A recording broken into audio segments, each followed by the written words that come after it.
Union পরিষদ নির্বাচনকে সামনে রেখে বেড়েই চলেছে সহিংসতা এবং মৃত্যুর সংখ্যা।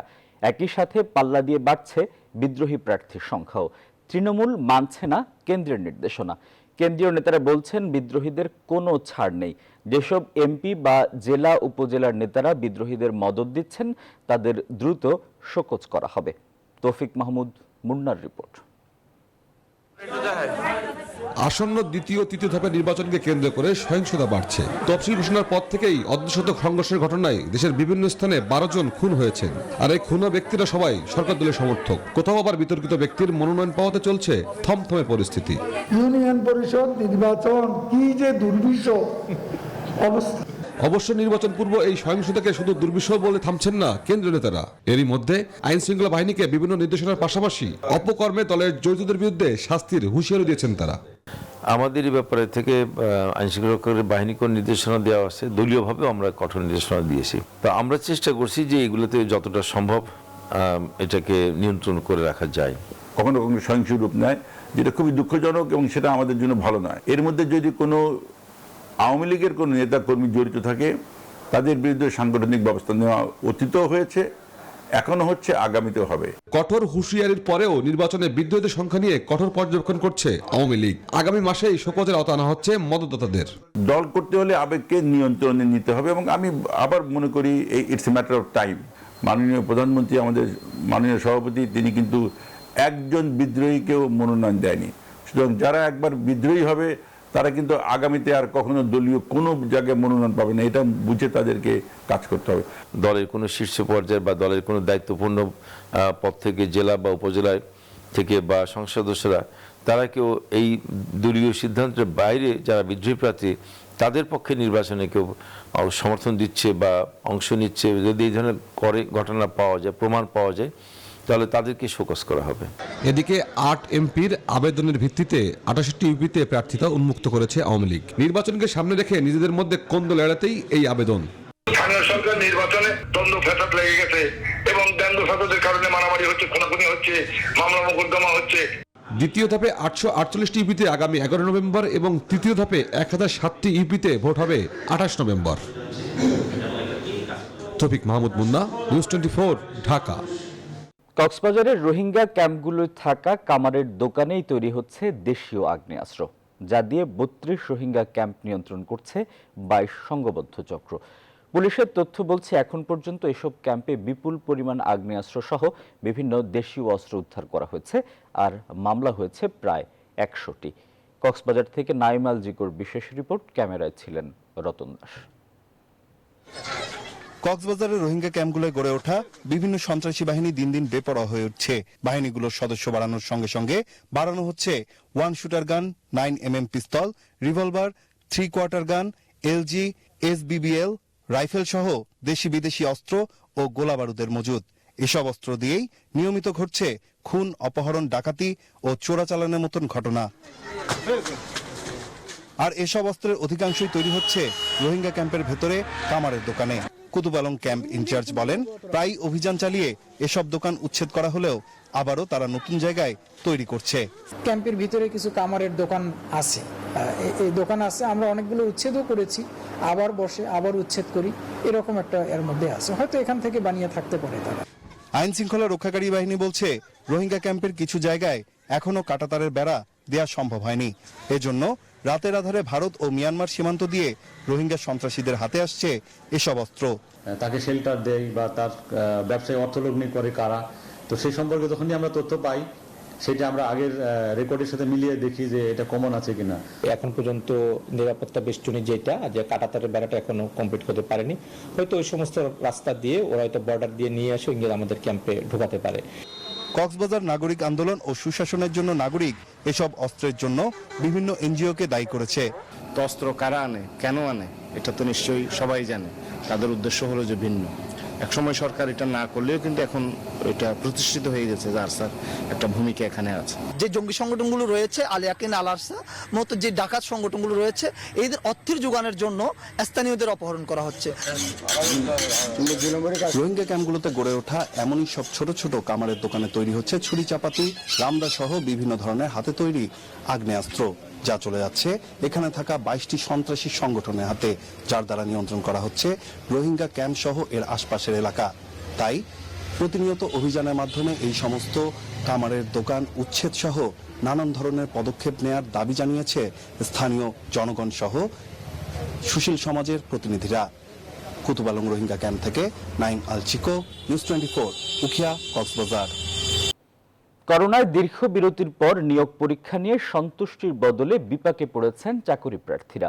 বিসিএস প্রিলি পরীক্ষার দিনে নিয়োগ পরীক্ষা হয়েছে 17টি। একই দিনে কোনো প্রার্থীর পরীক্ষা পড়েছে 6-7টি। এতে মানসিক চাপ আর আর্থিক ক্ষতি হয়েছে ভুক্তভোগী চাকরি প্রার্থীদের। শিক্ষাবিদরা বলছেন, সব মন্ত্রণালয় আর অধিদপ্তরকে সমন্বয় করে জনপ্রশাসন নিয়োগ পরীক্ষার রোডম্যাপ তৈরি করলে সমস্যার সমাধান হবে। আর পিএসসির চেয়ারম্যান জানান, উদ্ভূত সমস্যার সমাধানে শুক্র শনিবার আর কোনো পরীক্ষা নেবেন না তারা। আরেফিন শাকিল জানাচ্ছেন বিস্তারিত। পরিসংখ্যান ব্যুরো সবশেষ 2017 সালের শ্রমশক্তি জরিপ অনুযায়ী বাংলাদেশে মোট কর্মক্ষম জনগোষ্ঠী 6,35,00,000। এর মধ্যে কাজ করেন 6,08,00,000 মানুষ, বাকি 27 লাখ বেকার। বাংলাদেশে মোট বেকারত্বের হার 4.2% হলেও শিক্ষিত বেকারত্বের হার 11.6%। করোনা ভাইরাসের কারণে অক্টোবর নাগাদ তা কয়েকগুণ বেড়ে গেছে, যার কিছুটা প্রমাণ দেখা যায় বিভিন্ন নিয়োগ পরীক্ষায় চাকরি প্রার্থীদের এমন উপস্থিতি দেখে। শুক্রবার সারা দেশে অনুষ্ঠিত হয়েছে 43তম বিসিএস প্রিলি পরীক্ষা। প্রায় 4.5 লাখ আবেদনকারী ছিলেন এই পরীক্ষায়। অথচ এই দিনে একই সময় অনুষ্ঠিত হয়েছে বিআরটিএ, বিদ্যুৎ উন্নয়ন বোর্ড, মহিলা শিশু মন্ত্রণালয় সহ মোট 8টি নিয়োগ পরীক্ষা। বিকেলে হয় 9টি। এক একটি পরীক্ষার জন্য আবেদন ফি হিসেবে চাকরি প্রার্থীদের খরচ হয়েছে 500 থেকে 700 টাকা পর্যন্ত। প্রত্যেকেরই 3টা-4টা করে পরীক্ষা ছিল, দিতে পারছি একটা। সম্ভাবনা থাকে ঠিকই, কিন্তু শুধু শিডিউলের জন্য হচ্ছে না। স্টুডেন্টদের জন্য একটা মানসিক এবং অর্থনৈতিক চাপও বটে। একটু ভাগ করে পরীক্ষা টাইমটা হচ্ছে যে যদি নিত। সাবেক শিক্ষা সচিব এনআই খান বলছেন, চাকরি প্রার্থীদের জন্য এমন পরীক্ষার শিডিউল রীতিমতো হতাশার। সংকট সমাধানে সমন্বিতভাবে পরীক্ষার তারিখ নির্ধারণ সহ 6টি সুপারিশ করেন। এই সেবাটা স্বল্প ব্যয় হওয়া উচিত, স্বল্প সময়ে হওয়া উচিত, হ্যাসেল ফ্রি, হয়রানি মুক্ত হওয়া উচিত। যারা যখন লোক নিয়োগ করবে, জনপ্রশাসন একটা কোঅর্ডিনেট করে দেবে যে কে কবে পরীক্ষা নেবে। পাবলিক সার্ভিস কমিশনের উচিত যে একজন পরীক্ষার্থী 2বারের বেশি বিসিএস পরীক্ষা দিতে পারবে না। বিষয়টি নিয়ে জানতে চাইলে সরকারি কর্ম কমিশন পিএসসি চেয়ারম্যান জানান, করোনার 1.5 বছরে নিয়োগ পরীক্ষা বন্ধ থাকায় এমন সমস্যা তৈরি হয়েছে। পিএসসি শুক্রবারে শনিবারে আপাতত পরীক্ষা নেবে না, যতক্ষণ পর্যন্ত না এটা এই জটটা না কমে। আমরা নিচ্ছি শুক্র শনিবার শুধু সেই পরীক্ষা যে পরীক্ষার্থীরা অন্য কোনো পরীক্ষায় অংশগ্রহণ করার সুযোগ নেই। এ বিষয়ে কথা বলতে কয়েক দফা জনপ্রশাসন প্রতিমন্ত্রীর সাথে যোগাযোগ করা হলেও তার কোনো মন্তব্য পাওয়া যায়নি। আরেফিন শাকিল, নিউজ 24, ঢাকা। কুমিল্লায় পূজা মণ্ডপে পবিত্র কোরআন শরীফ রেখে ধর্মীয় সহিংসতা সৃষ্টির অভিযোগে গ্রেফতার ইকবাল হোসেন সহ 4 আসামির আরও 5 দিনের রিমান্ড মঞ্জুর করেছেন আদালত। শুক্রবার দুপুরে কুমিল্লা চিফ জুডিশিয়াল ম্যাজিস্ট্রেট আদালতের বিচারক ফারহানা সুলতানের আদালতে তাদের হাজির করা হলে আদালতের রিমান্ড মঞ্জুর করেন। এর আগে শনিবার কুমিল্লা চিফ জুডিশিয়াল ম্যাজিস্ট্রেট আদালতে ইকবাল হোসেন সহ 4 আসামির 7 দিনের রিমান্ড মঞ্জুর করা হয়। 5 দিনের রিমান্ড চেয়েছি, 5 দিনের রিমান্ড বিজ্ঞ আদালত সন্তুষ্ট হয়ে মঞ্জুর করেছে। হ্যাঁ, গুরুত্বপূর্ণ তথ্য পাওয়া গেছে, আমরা আরো তথ্য নেওয়ার জন্য 5 দিনের রিমান্ডে নিয়ে ডিটেলস পরে জানাবো। সংখ্যালঘু সুরক্ষা আইনের দাবি জানিয়েছে সম্মিলিত সনাতন পরিষদ। দুর্গাপূজা চলাকালে ঘটে যাওয়া সাম্প্রদায়িক সহিংসতার বিরুদ্ধে মশাল মিছিলও বের করেন তারা। শুক্রবার শাহবাগে জাতীয় জাদুঘরের সামনে সম্মিলিত সনাতন পরিষদ প্রতিবাদী সমাবেশে তাদের দাবিগুলো তুলে ধরেন। সমাবেশে তারা দোষীদের বিচারের দাবি জানান। সনাতন ধর্মাবলম্বীদের বিভিন্ন সংগঠনের এক সম্মিলিত জোট সম্মিলিত সনাতন পরিষদ কুমিল্লা, রংপুর সহ দেশের বিভিন্ন জেলায় সনাতন ধর্মাবলম্বীদের বাড়িঘর, দোকানপাটে হামলা, ভাঙচুর, অগ্নিসংযোগ, প্রতিমা ভাঙা, ধর্ষণের বিরুদ্ধে প্রতিবাদ জানান তারা। অভিযোগের আঙ্গুল তোলেন নিরাপত্তা রক্ষাকারী বাহিনীর দিকে। সমাবেশ শেষে তারা শাহবাগ থেকে মশাল মিছিল বের করেন।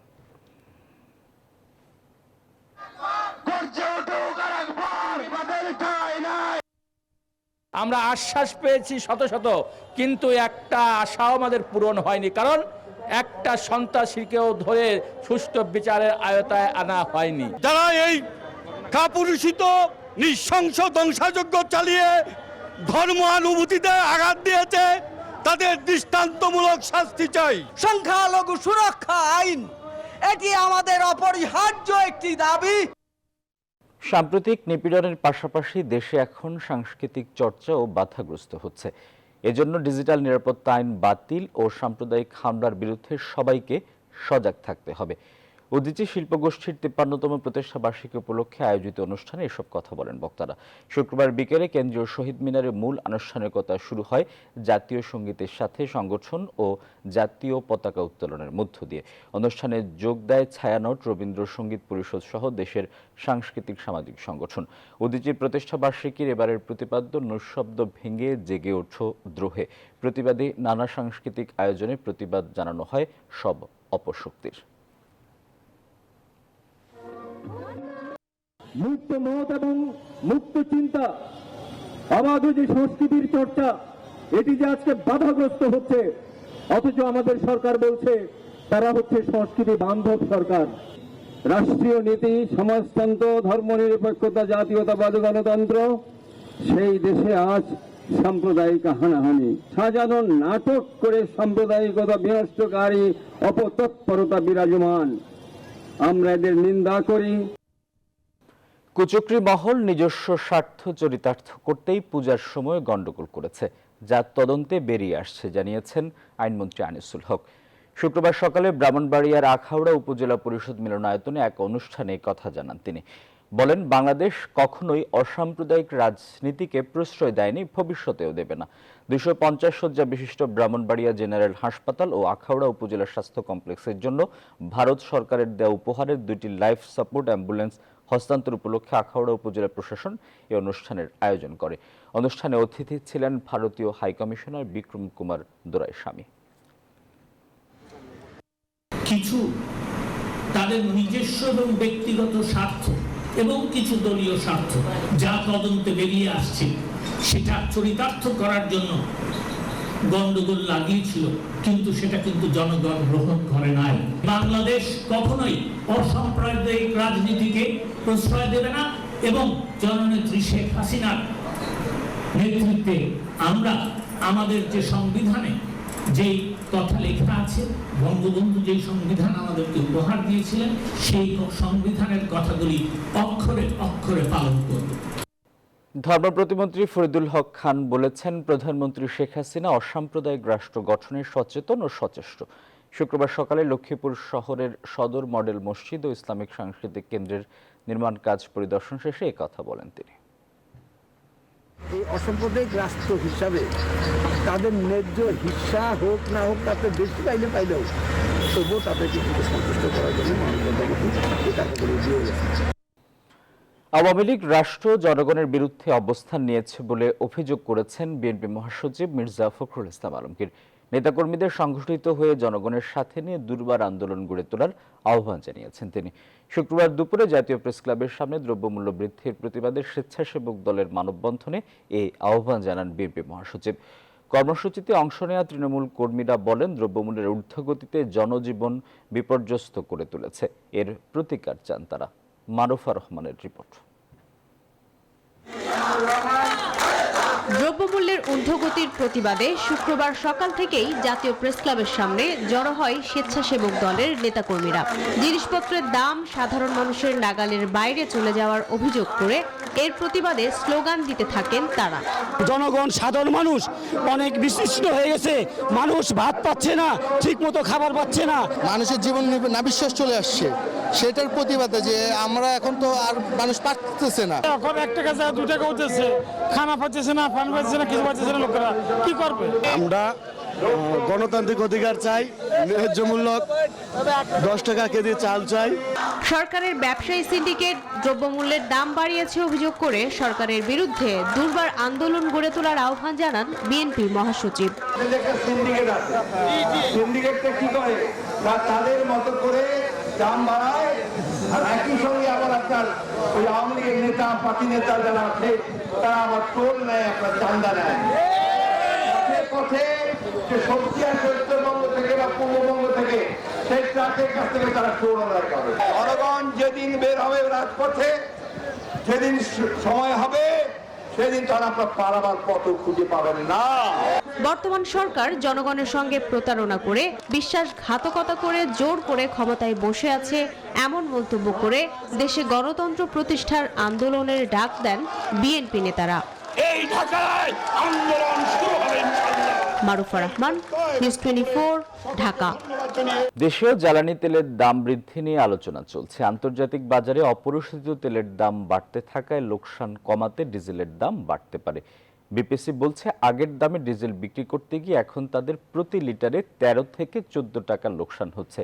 এ নিয়ে মন্ত্রণালয়ের সঙ্গে সবসময় কথা হচ্ছে জানিয়ে বিপিসি চেয়ারম্যান বলেছেন, আগের দামে কতদিন চলবে এই সিদ্ধান্ত নেবে সরকার। তবে এ খাতের বিশেষজ্ঞরা বলছেন, করোনা বাস্তবতা মাথায় রেখে কোনোভাবেই জ্বালানি তেলের দাম বাড়ানো ঠিক হবে না।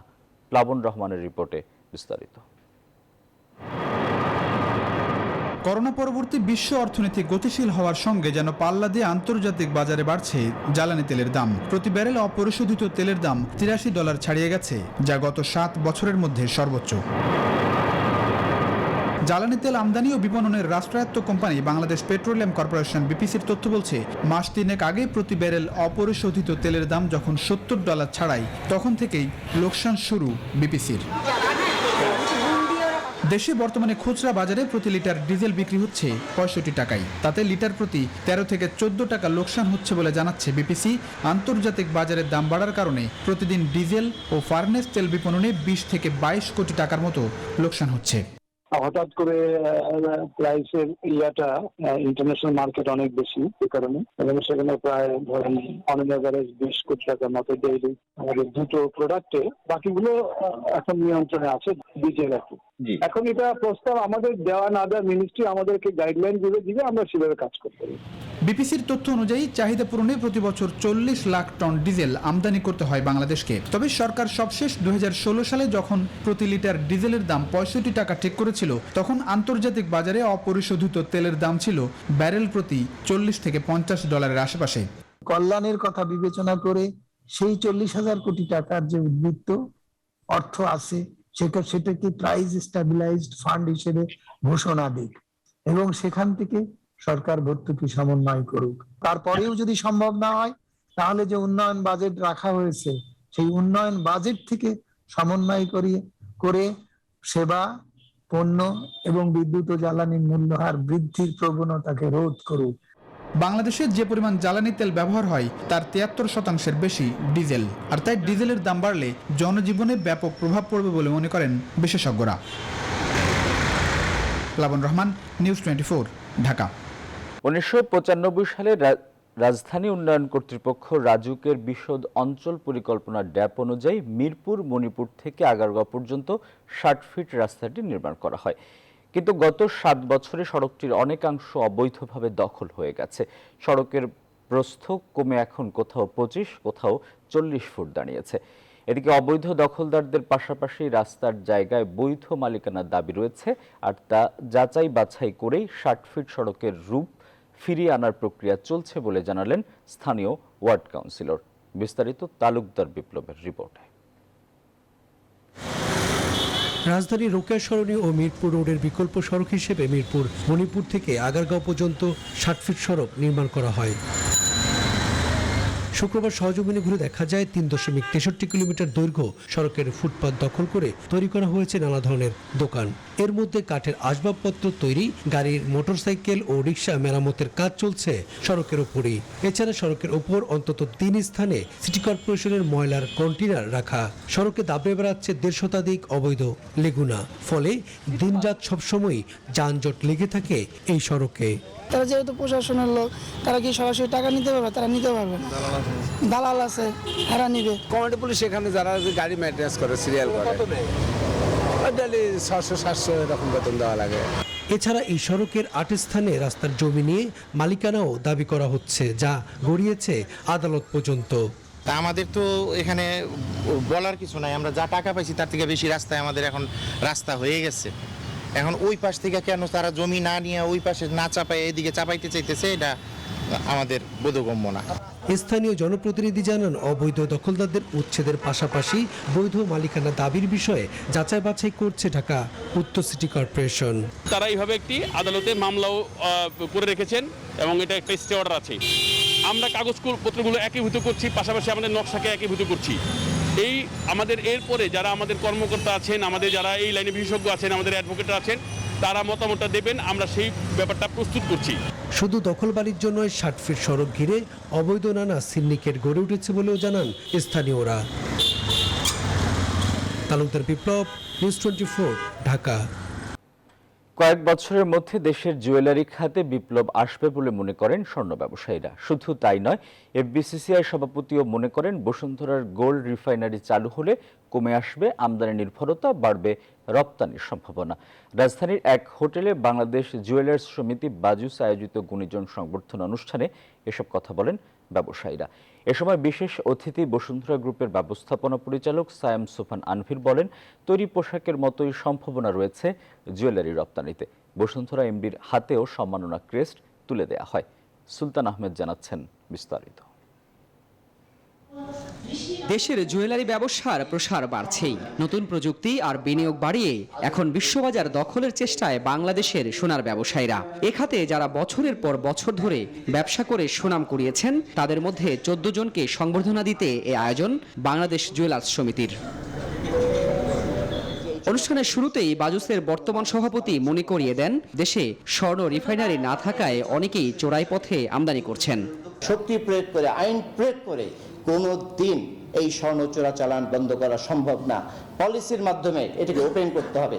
এরপরই গেল কয়েক দশকে স্বর্ণ ব্যবসায়ীদের কল্যাণে যারা অবদান রেখেছেন এমন 11 ব্যক্তি ও 3 প্রতিষ্ঠানের হাতে সম্মাননা তুলে দেন এফবিসিসিআই সভাপতি জসিম উদ্দিন ও বসুন্ধরা গ্রুপের ব্যবস্থাপনা পরিচালক সায়াম সুবহান আনভির। পুরস্কার প্রাপ্তরা বড় বিনিয়োগ নিয়ে বসুন্ধরা গ্রুপের গোল্ড রিফাইনারির পরিকল্পনাকে সাধুবাদ জানান। সারা পৃথিবীতে আমাদের এই বাংলাদেশের স্বর্ণলঙ্কার অত্যন্ত এটার একটা যথেষ্ট চাহিদা আছে। আমাদের দোকানে যে স্টক আছে, ওনার কিন্তু এই রিফাইনারি প্রজেক্টটা কিন্তু তার থেকে বড় কিন্তু নিয়ে এসেছে যদি আমরা ক্যালকুলেশন করি।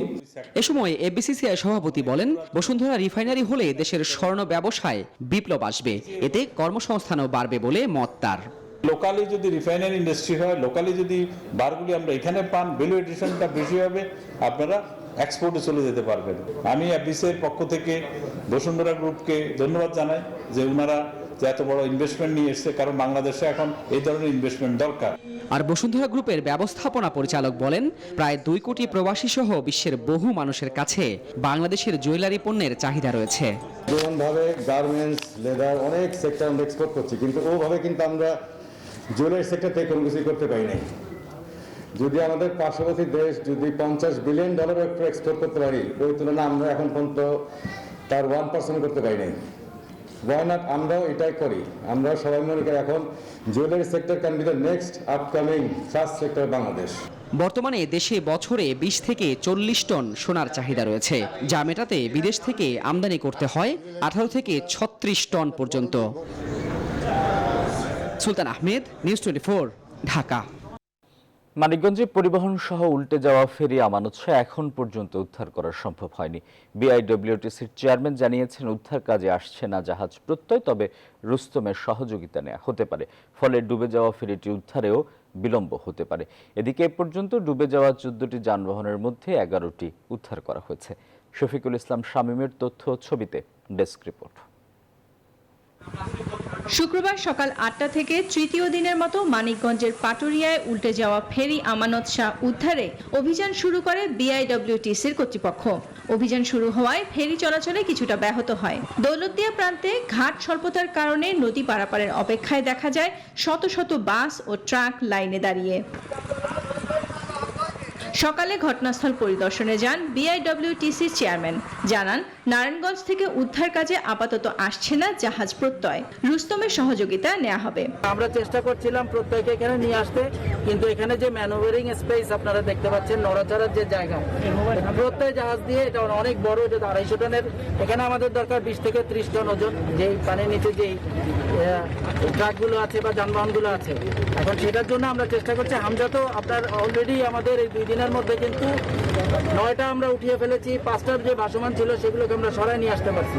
এ সময় এক প্রশ্নের জবাবে চেয়ারম্যান আরও জানান, আমানত শাহ উদ্ধারে বিলম্ব হতে পারে।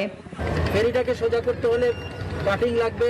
আগে আমরা যে ক্ষতি হয়েছে যে লোকগুলো, এটা তো সরকারি জিনিস, আমরা আস্তে আস্তে উঠাবো, কিন্তু আগে যে প্রাইভেট যারা ক্ষতিগ্রস্ত হয়েছে আমরা চেষ্টা করছি তাদের ট্রাকগুলো উঠিয়ে আমরা তাদেরকে যাতে হস্তান্তর করতে পারি। এ পর্যন্ত ডুবে যাওয়া 14টি যানবাহনের মধ্যে 11টি উদ্ধার করা হয়েছে।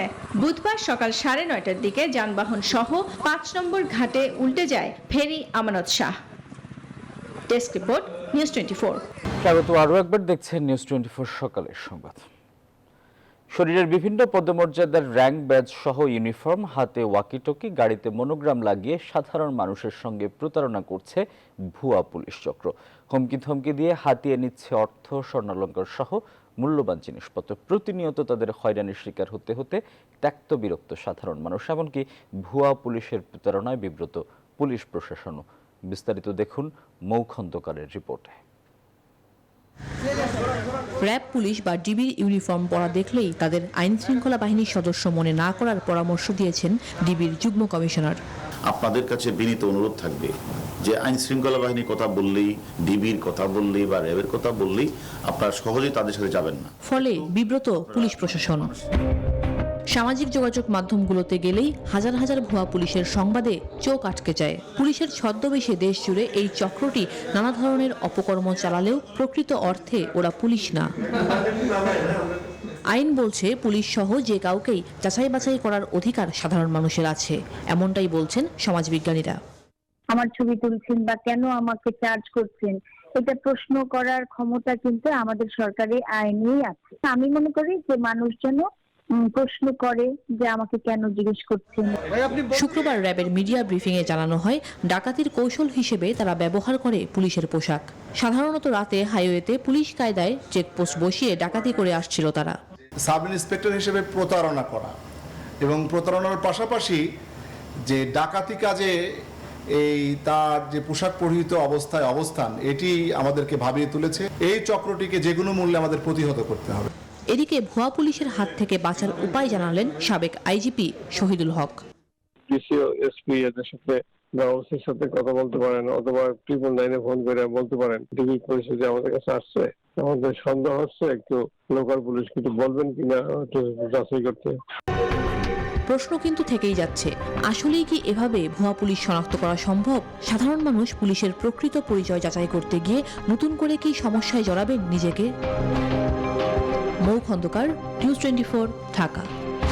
সিলেট নগরীতে 2 শতাধিক গাছ কেটে ফেলার অভিযোগ উঠেছে সিটি কর্পোরেশনের বিরুদ্ধে। পরিবেশ কর্মীদের অভিযোগ, নিয়ম নীতির উপেক্ষা করে রাস্তার পাশ থেকে নির্বিচারে গাছ কাটা হয়েছে। তবে এত বেশি সংখ্যক গাছ কাটা হয়নি দাবি করে নগরপিতা জানান, নগর ভবনের কেউ অনুমতি ছাড়া গাছ কাটলে তার বিরুদ্ধে ব্যবস্থা নেওয়া হবে। সৈয়দ রাসেলের তথ্য ও ছবিতে ডেস্ক রিপোর্ট। দিন 10 আগে কাউকে না জানিয়ে হঠাৎই সিলেটের চৌহাট্টায় রাস্তার পাশের শতবর্ষী এই বৃক্ষটি কাটতে শুরু করে সিটি কর্পোরেশনের লোকজন। তাদের কাছে ছিল না বন বিভাগের কোনো ছাড়পত্র। বিষয়টি আঁচ করতে পেরে স্থানীয়দের সহায়তায় গাছটি রক্ষা করেন পরিবেশ কর্মী ও স্থানীয়রা। কারো কোনো সাথে কথা বলে নাই, কারোর সাথে কোনো আলাপ করে নাই। এখন লোক পাঠাইছি, আমরা ওই লোকদের বলছি গাছ কাটতে পারবে না। সব একত্র হইয়া যা একটা ভালো সিদ্ধান্ত লইয়া আমরা এটা করবো, গাছ কাটবা দিব না। পরিবেশবিদদের অভিযোগ, নিয়মনীতির তোয়াক্কা না করে উপশহরের বিভিন্ন সড়কে 2 শতাধিক গাছ কেটে নিয়েছে নগর কর্তৃপক্ষ। আমরা ভূমিসন্ধান বাংলাদেশের পক্ষ থেকে তীব্র নিন্দা জানাই এবং এর আইনি প্রয়োগ প্রয়োজন। এখানে যে ধরনের আইন আছে এবং নতুন করে বন আইন বাস্তবায়নের খুবই প্রয়োজন। এদিকে অবাধে বৃক্ষ নিধনের বিষয়টি অস্বীকার করেছেন স্থানীয় কাউন্সিলর। তবে নিয়ম মেনে গাছ কাটা হবে বলে জানান সিটি মেয়র। আমরা সবসময় চেষ্টা করি যেন একটা পুরাতন গাছ কোনোভাবে যেন কাটা না হয়।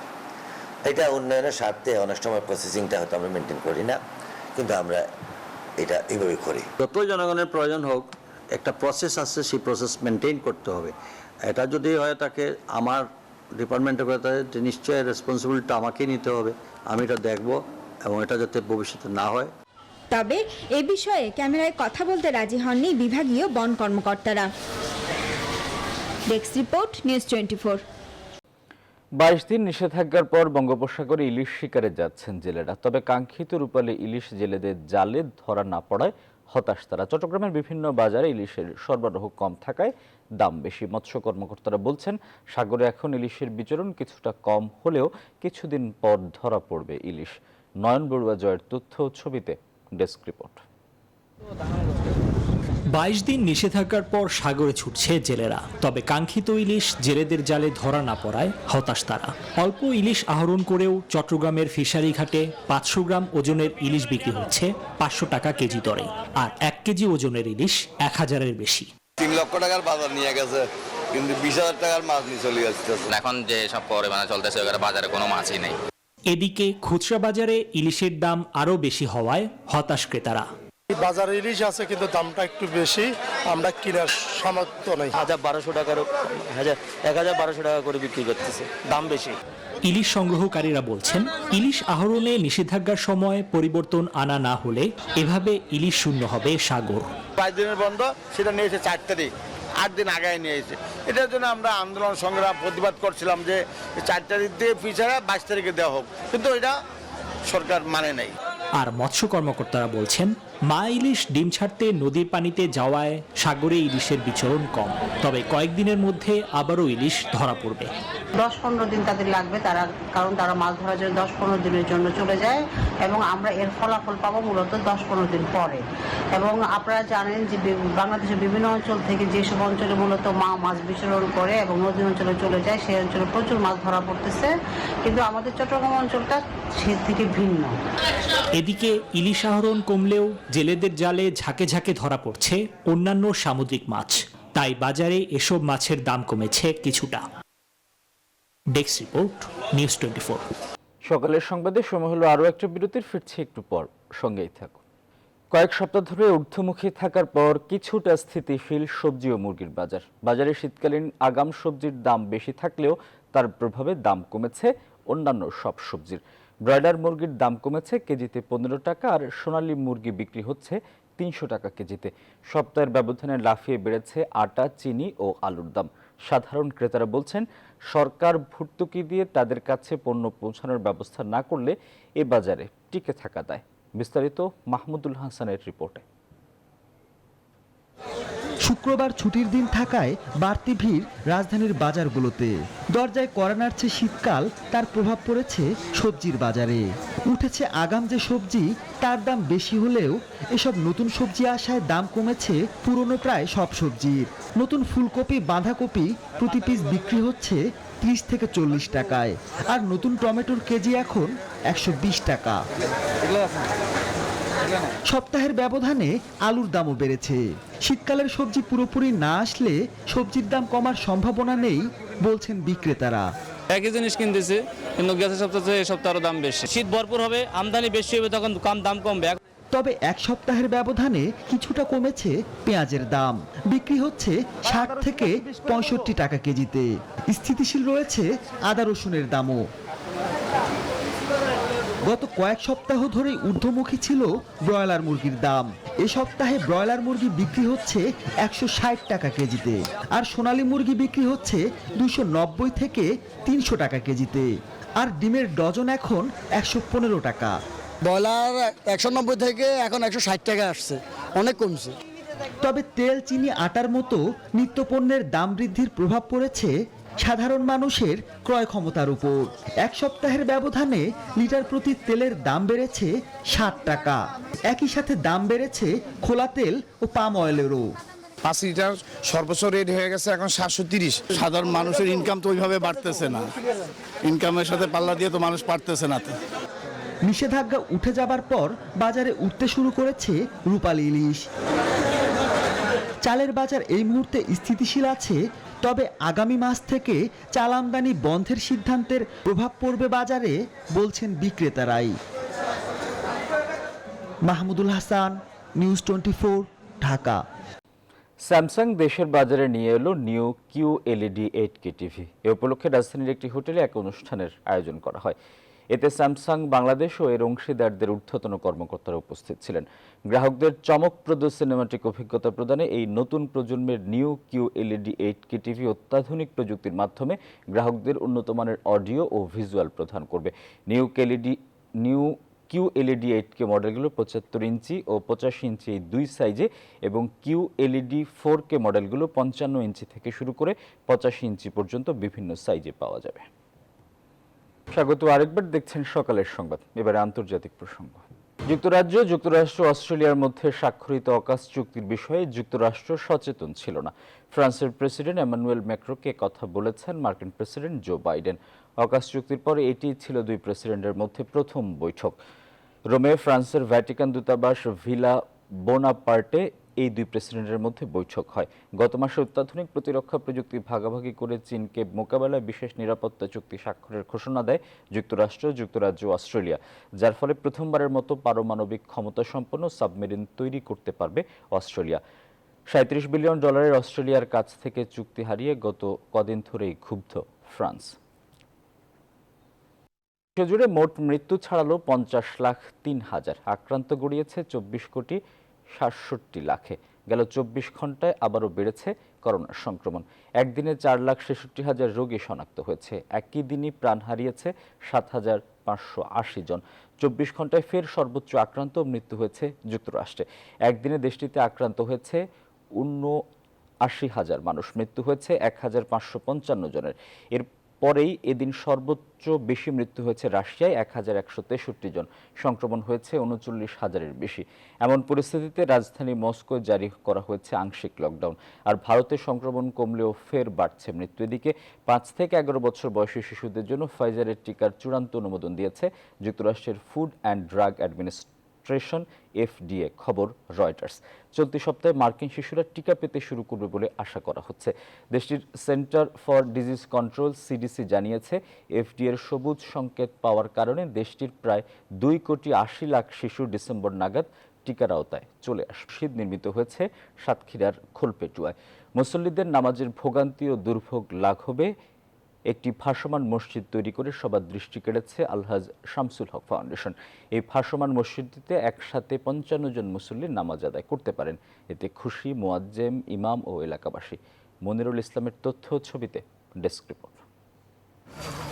এই ভাসমান মসজিদের নাম আলহাজ শামসুল হক ফাউন্ডেশন মসজিদে নূহ আলাইহিস সালাম। মুসল্লিদের নামাজের ভোগান্তি ও দুর্ভোগ লাঘবে এই ভাসমান মসজিদ নির্মাণ করে প্রতাপনগর মানুষের পাশে এসে দাঁড়িয়েছে আলহাজ শামসুল হক ফাউন্ডেশন। এই সমস্ত মানুষজন তো সারাদিন বন্যার মধ্যে থাকে, পানির মধ্যে থাকে। ওরা যদি বের হয়ে স্কুলে যাচ্ছে, বাজারে যাচ্ছে নৌকাতে করে, হাট বাজার যাচ্ছে নৌকাতে করে, স্কুলে নৌকাতে করে, তো ওরা যদি সবকিছু নৌকাতে করে করতে পারে, তাহলে নৌকাতে নামাজ পড়তে অসুবিধা কি? বিশেষভাবে নির্মিত এই ভাসমান মসজিদটির দৈর্ঘ্য 50 ফুট, প্রস্থ 16 ফুট। নৌকার উপর অবস্থিত মসজিদটিতে আছে অজুখানা, কোরআন শরীফ সহ বিভিন্ন গুরুত্বপূর্ণ সামগ্রী। এই মসজিদে একসাথে 55 জন মুসল্লি নামাজ আদায় করতে পারেন।